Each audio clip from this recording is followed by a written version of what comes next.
Hello and welcome to the Tie Show for April 20th, 2020. Today we'll round out the draft talk as we've gone through every single OU player. Now I'm going to go through some of the late round guys that I think could maybe be some steals in the draft. Also, we're going to cover Danilo Gallinari saying where he wants to finish his career, and a big time college prospect has declared for the NBA draft.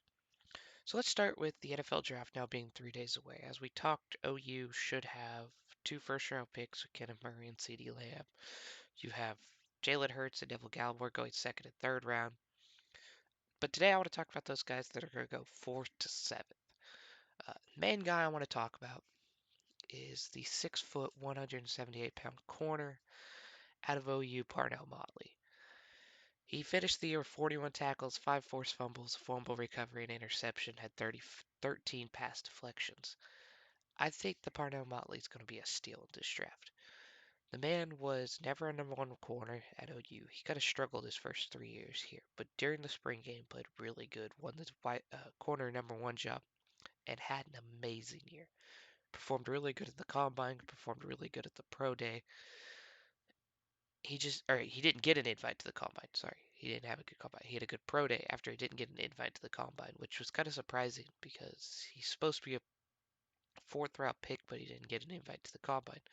So he had a good pro day, but with the whole incident that happened in the world, he hasn't been able to show anyone individual draft workouts. So they're just taking what they saw at the combine. But right now, he's projected to be the fourth round pick to the Redskins, which I'm perfectly fine with.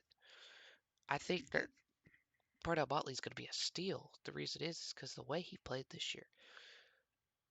Most people are saying that he's undersized, but he's not. He shut down almost every receiver in the Big 12 this year. There wasn't a wide receiver that had a big game on him.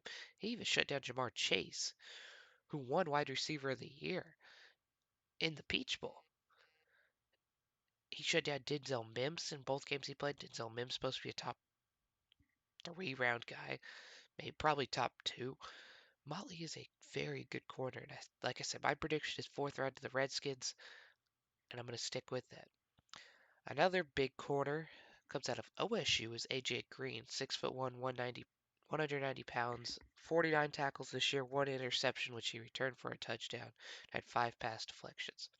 He did get an invite to the combine, but did not perform good. Uh, he kind of made up for it at pro day, but it wasn't enough. So he's fallen. He went from what could have been a first, second round talent to late.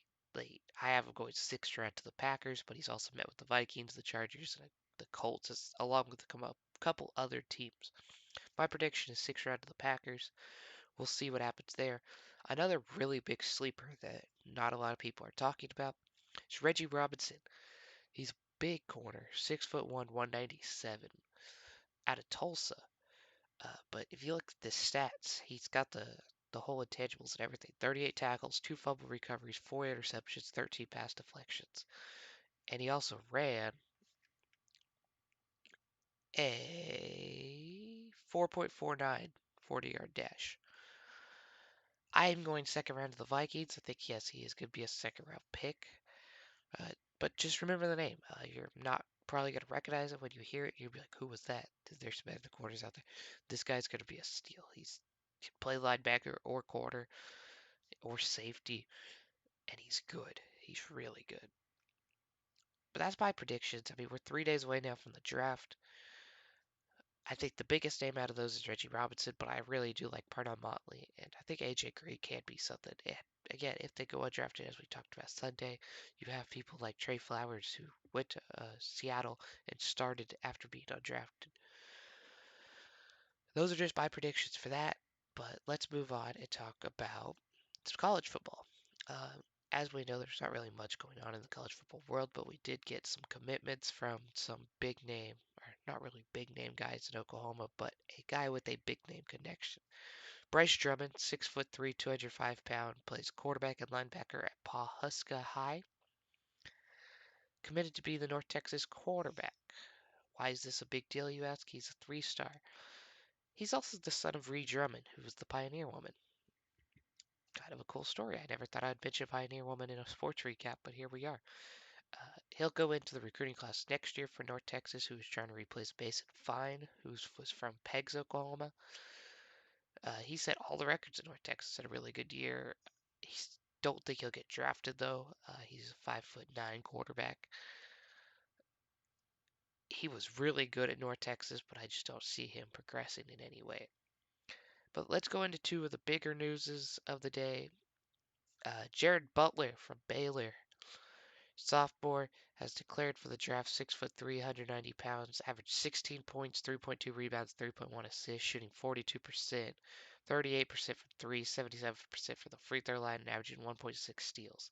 He has declared for the draft, which means that he's not officially in the draft. He can drop out after doing some interviews, but most likely Jared Butler will not return to Baylor, which is a huge loss depending on how strong the Big 12 is going to be next year with OSU and Kansas developing back up. It was interesting to see if Baylor could keep up with it, but losing one of their best players in Jared Butler is going to hurt them. And we got some news on Danilo Gallinari, who said that he wants to end his career with Olimpia Milano. He said that he wants to play at the high level of the Europa League and progress that into or win with that team. Being that he's from Italy, it makes complete sense that he would want to play in the Euro League. Don't express if you're a Thunder fan, don't think that he's gonna go to the Europe League next year. No, no, no. I don't think he re-signs with Thunder. I think he'll be a sign and trade to a team and he'll get paid one more contract. He's 32 years old. He'll spend 4 years there, be 36, then probably go play in the Euro League after that. But we'll see. That's really all the sports news for today. If you have any late round sleepers, leave them in the comments. But please like and subscribe. I'll see you all tomorrow. Peace.